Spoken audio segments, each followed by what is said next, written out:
It's too close.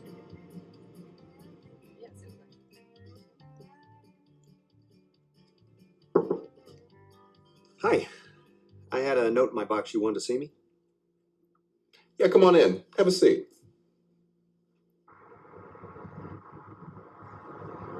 Traffic is getting heavier, and schedules are usually tight. Tempers can flare as people make fundamental driving errors. To many people, it seems that the only way to meet commitments and make efficient use of driving time is to keep the space in front of them to a minimum. Some view this small moving space as a defense mechanism, a way to cut their on-road time while simultaneously keeping others from continuously cutting them off. Educated drivers, however, usually see it another way. Smith System Driver Improvement Institute is in the business of educating drivers, and few driving topics are more important than following distance. As with just about any driving situation, Smith System's 5 keys can be of tremendous value to you as you adjust to the changing traffic environment and make your decisions about your place in traffic. The keys are flexible tools that will help you in any vehicle you drive and in any driving situation that you may encounter. Key 1 is aim high in steering. This key helps drivers elevate their eyes to see important information developing 15 or more seconds up the road. Key number 2 is get the big picture. Now, this is an awareness key. When you have the big picture, you're aware of your total traffic surroundings. Now, our third key is keep your eyes moving. Good eye activity is one of the most important elements of safe driving. And when you use key 3, you use your eyes efficiently to evaluate and reevaluate your changing picture. Key 4 is leave yourself an out. Space around your vehicle is your out should you see a problem developing or when you're surprised by the unexpected. All right, our 5th key is make sure they see you. This key is all about timely communication among people in the traffic picture. Good communication helps people avoid making costly mistakes. To people well versed in the application of the keys, every mile traveled is an opportunity to use one, several, or perhaps all of the keys. Their value in helping people properly place their vehicle in traffic is a case in point. All right, let's get back to Ron and Jason as they begin dealing with the event that centers around the angry call of an offended motorist. Apparently, at about 2:20 this afternoon, you were on South Border Street following a white Honda. Do you recall that? I was on that street today, but I don't recall the car you're talking about. I realized that it would be impossible to remember every car you followed today. And I also know you have a clean driving record with us. But the lady driving the Honda felt that you were severely tailgating. I don't tailgate. I'm a safe driver. Ron, you've been with us for 2 years without a blemish on your record. He must be doing a lot of things right. But ideas about the appropriate following distance often differ from person to person. A good distance for one driver seems too close to another. What do you think is the proper following distance? Well, I was taught years ago that 2 seconds was about right. I mean, though I don't always think about it, I guess I usually leave that much or more. I mean, I might slip from time to time. I don't know. Just so I know we're on the same page, how do you measure that distance? Well, I pick out a fixed reference point, like a parked car or a streetlight pole, and I count the seconds as a vehicle in front of me passes that point until the front end of my vehicle reaches the same point. Good. I know you don't remember the incident, but from what I've seen, most of these calls don't come in when people stay more than 2 seconds behind the car in front of them. We can't be sure, though, and given your record, I'd like to give you the benefit of the doubt. The lady could have been having a bad day and something she thought you did might have pushed her over the edge. Well, maybe. What distance do you recommend? When driving conditions are good, about 4 or 5 seconds based on what you drive. You should add another second or two if weather or road conditions deteriorate, or if you're not at your best for any reason. The Department of Transportation recommends that large trucks carry 1 second of following distance for each 10 feet of vehicle length. They also suggest if you exceed 40 miles per hour, you should add another second. Look, I'd like to be candid here, but I don't want to lose my job over something I say to you. Now, you have a reputation for being a reasonable person. Can we talk about the real world, off the record?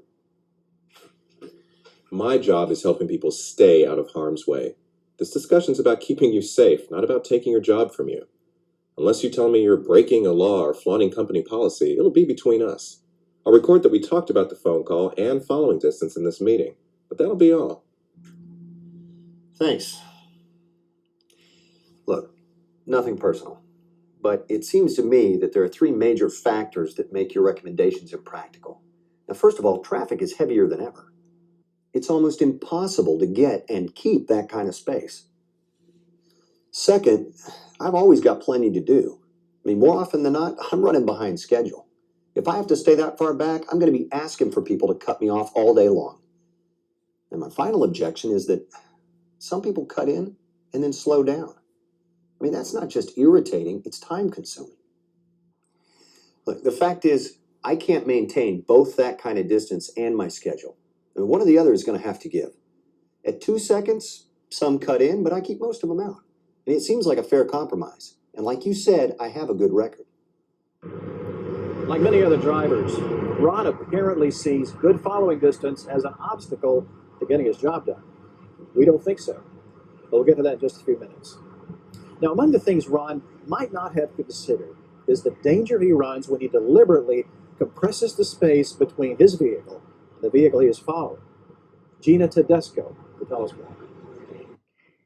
When people follow at 2 seconds or less, they must dedicate a great deal of attention to the vehicle ahead of them. This happens because, at a subconscious level, they know that if the vehicle they follow brakes or does anything suddenly, they must be aware of it instantly. Awareness of the vehicle in front is essential, but that car or truck should not be allowed to dominate a driver's visibility. When you use Smith System's 5 keys to break it down, it's clear that when people choose to follow too closely, their safety is jeopardized. There are a few questions that we ask drivers to help them arrive at their own conclusions. How can a person consistently look far up the road if their eyes are constantly being drawn back and down to the leading vehicle? Is obtaining and maintaining the big picture practical or even possible when most of the driver's attention must be focused directly in front of them? For reasons already mentioned, eye fixation is very common when following distance is inadequate. How can drivers deal with a problem they've not yet seen? The space in front is already compromised, but if it's difficult to move your eyes, wouldn't it also be difficult to consistently check your mirrors and know if outs to the sides and to the rear are in place? If a person's eyes aren't moving properly, how can they know with whom they might need to establish eye contact or communication? Traffic danger can develop quickly. Solutions can be hard to come by when space in front of the vehicle is minimized. All right, let's check back with Ron and Jason as they talk about the additional driving time Ron believes it will consume if he maintains more following distance. You mentioned that the 4 or 5 seconds we recommend is impractical because you'll be constantly cut off in traffic. In a typical day, how many times do you think this following distance would encourage other drivers to cut in front of you? Maybe 40 times a day, if you give them an inch. Okay. When you are cut off, how much speed do you think you lose as you adjust, and how long do you suppose you have to stay at that reduced speed? Well, my guess is that I'd have to slow down 2 or 3 miles per hour for 3 or 4 seconds every time it happens. It adds up. Got it. Let's take the largest numbers you mentioned and see what you're up against mathematically. At 40 miles per hour, you're doing nearly 59 feet per second. If you slow down to 37 miles per hour, you'll be covering almost 54 feet per second. So your adjustment costs you about 5 feet per second, and that reduced speed lasts about 4 seconds or so, you say. So each time you're cut off, it costs you about 20 feet. You think it might happen about 40 times a day, right? Yeah, I guess. If you multiply the 40 events times the 20 feet per occurrence, you get 800 feet, okay? All right, let's put it all together. If you lose 800 feet per day, and you're traveling at, say, 40 miles per hour or 59 feet per second, you're losing just over 13 seconds a day. And that assumes that people stay in your lane. Many don't. Oh yeah, I heard what you said about people cutting in and slowing down.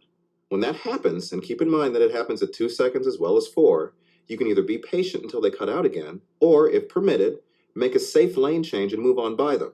As long as you don't exceed the speed limit, you don't have to let the slowest driver in traffic dictate your pace. It may seem at times like you're getting behind schedule, but if it's true, it's not because you're following at a safe distance. I'll be honest, Jason. I never thought about it that way. I'm not surprised. Most drivers haven't. The package I hope you'll consider is pretty nice. With more following distance, you get greater awareness, more time, more escape options, and considerably less daily stress than the average uneducated driver will ever experience. That adds up too. What do you think? I can't argue with the math. 13 seconds isn't much of a sacrifice. I also like the idea of better visibility and awareness. I can even see how leaving more room might reduce stress. To be honest, even if the number of times I was cut off was doubled or tripled, I can afford less than a minute a day to get those results. I'll give it a try. That's all I can ask. Some drivers will certainly be more stubborn. The idea of being cut off is aggravating, and we all know people that are competitive and unyielding by nature. Unfortunately, today, many injuries and several deaths will occur as a result of these drivers fighting the futile and pointless battle of keeping people out of the space in front of their vehicles. If these people could see the aftermath of their actions, and if they could evaluate their reasoning dispassionately, do you think they could really justify their roles in these tragedies? We think these are questions all drivers should ask themselves the next time they experience the temptation to reduce the margin for error that a safe following distance represents. If you're not already doing it, we encourage you to make good following distance a habit. Having worked with many thousands of drivers in our on-road classes, we are in a good position to say we are confident you will like the outcome. Thanks for watching.